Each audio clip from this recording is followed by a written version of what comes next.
in the audience with us? I think we have our favorite preacher, Pat. Is Senator Pat Spearman here with us today? And I think we have our National Committeeman, Assemblyman Nelson Araujo. Nelson, are you here? Well, I can tell you, I'm Dina Titus, and you are in the heart of District 1. I can't think of a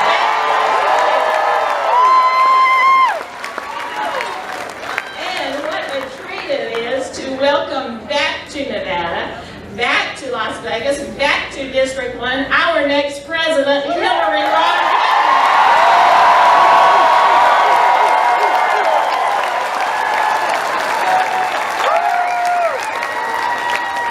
I'm with her. How about you? You know, what a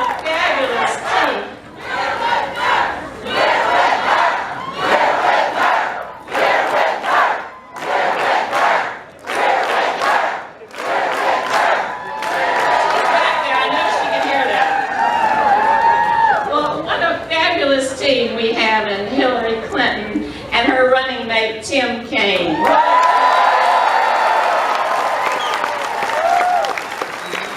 They are going to fight for us. They know how to do it. They are ready to hit the ground running. But let's just take a minute to compare them to that clown car that's running on the other side.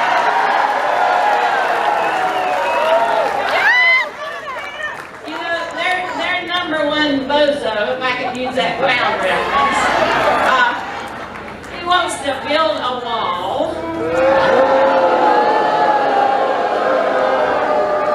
He says if you've been sexually harassed, okay, just get another job. He insults the parents of a fallen veteran. How terrible. Any veterans in the house?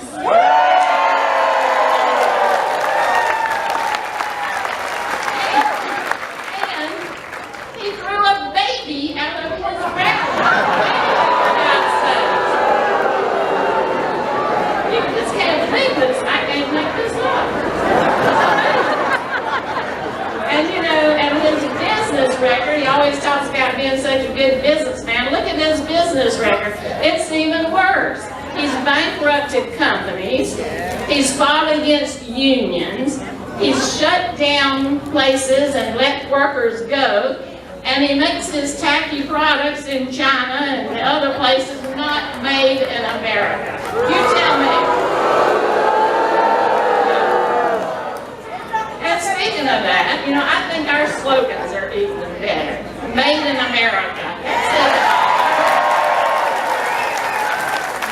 America. And I'll tell you what, we've got to pay attention, not only who's at the top of the ticket, but all the way down that ticket. Right?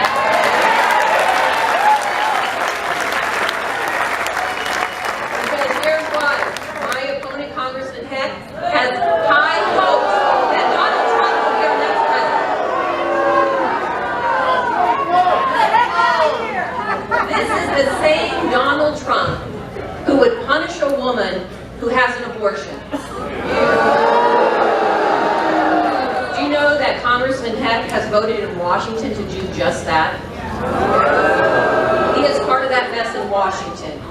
He has voted to defund DACA and tear families apart.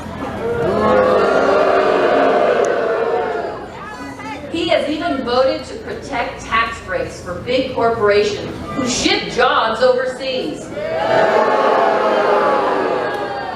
I don't know about all of you, but the choice is clear for me this election. Hillary Clinton and all of us up and down the ticket are committed to solving problems for every American, not just those at the top of the ticket. Listen, many of you heard my story. My grandfather's from Chihuahua, Mexico.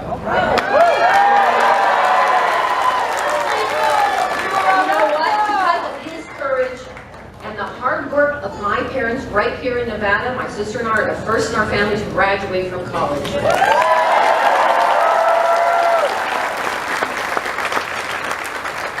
And it's because because they believed in that American dream. They knew the greatness of America. And can you imagine my grandfather today, knowing that his granddaughter was not only the Attorney General of the state of Nevada, but now has the potential to be the first Latina ever elected to the United States.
Madam Secretary, we're so glad you're here today.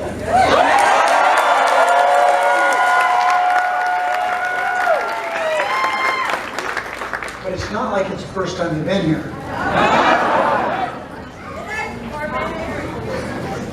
Well, Dina Titus, thank you for being such a good partner.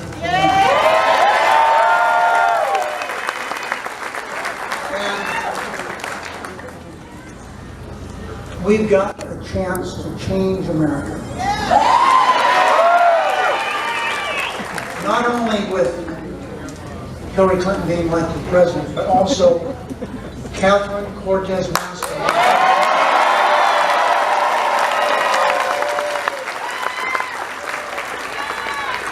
And we have a couple of champions running for the House. Reuben Cohen. Jackie Rosen. You see, because she needs them in Washington. Here's why. She's going to be elected president.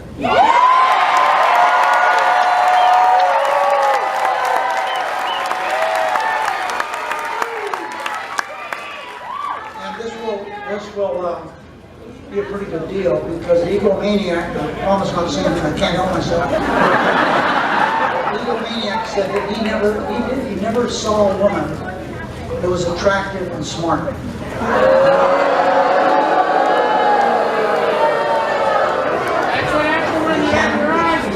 You can't make up stuff like that, that's what he said.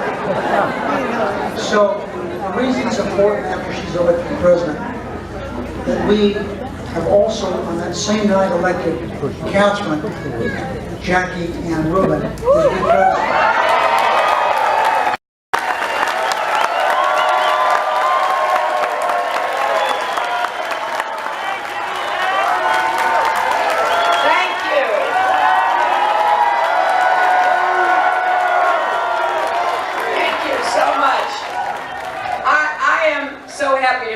here and to be with all of you right here at the home of IBEW Local 357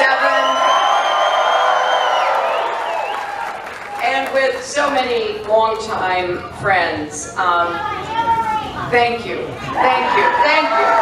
Let me, in addition to thanking IBEW, let me thank all of the union members here, the Nevada State AFL-CIO, everyone who knows what it is to work hard and deserves a chance to get ahead and stay ahead. Thank you. And particularly I want to thank Al Davis, manager and financial secretary of IBEW. And I want to thank United Association of Plumbers and Pipe Fitters, Local 525, who assisted with parking for this event too. So thanks. Now you just heard from your longtime senator and someone who has led the Senate in the majority and the minority with such tenacity, such focus, getting things done for the people of his state, and America.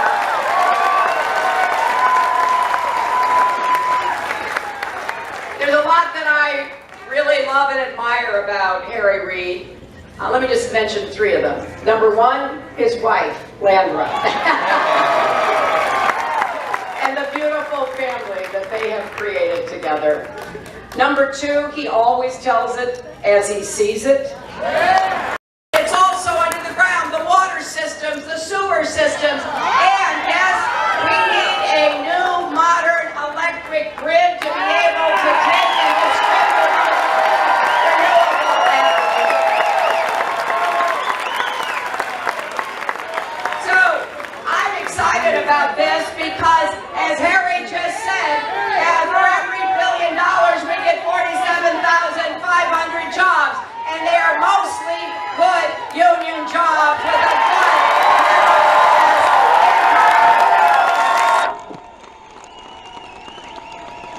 We are also going to do everything we can to assist unions and the workers they represent to be able to organize and bargain collectively. I am sick and tired of leaders in this country trying to bust unions like Donald Trump did.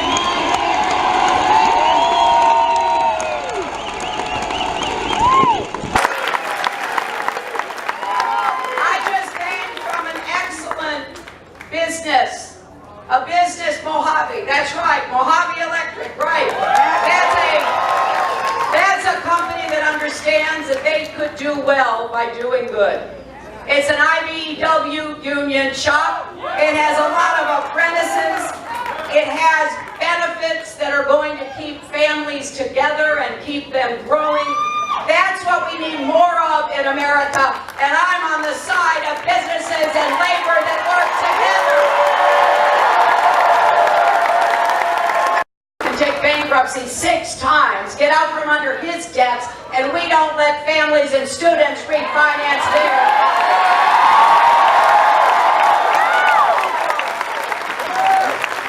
I think it's really important that we do more like what I saw at Mojave today. I want to give every business a $1,500 tax credit if they will train apprentices, and not for free, pay these apprentices while they're getting trained.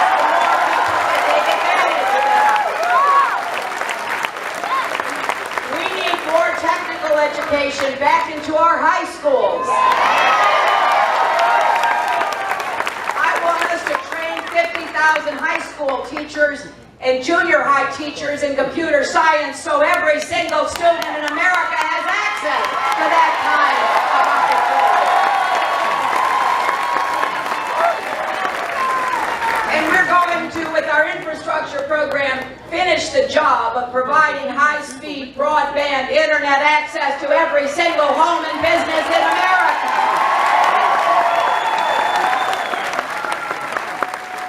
I was talking to some teachers the other day, and I love teachers. And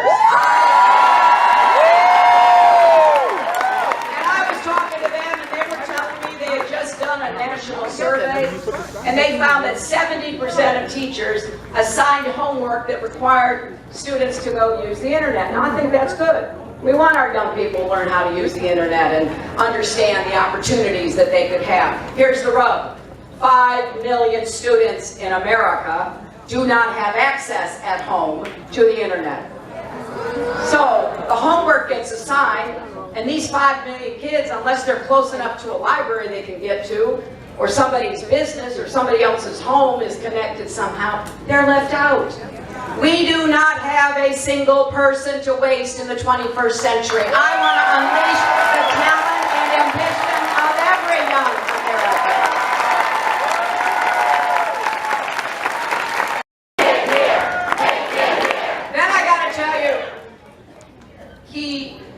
He talks a lot about how he's going to grow the economy.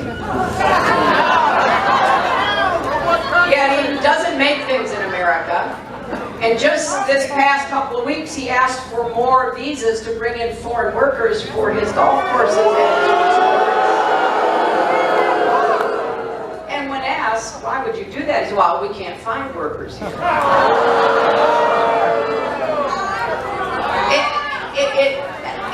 thinks he's going to get away with this. And then there's the way that he's treated small business. I want to be a small business president. I want to help more small businesses get started, grow, and create jobs here in Nevada and across America.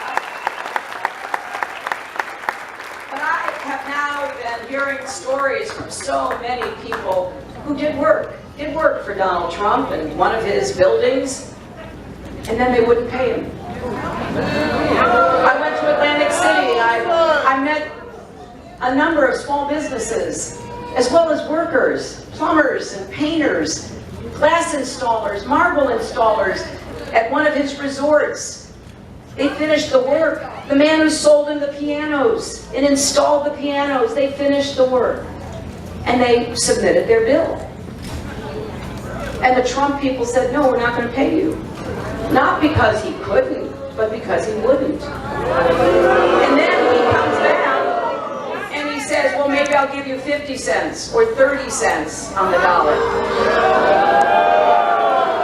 Now, I got to tell you, I take this really personally. My father was a small businessman, and he printed fabric for drapes.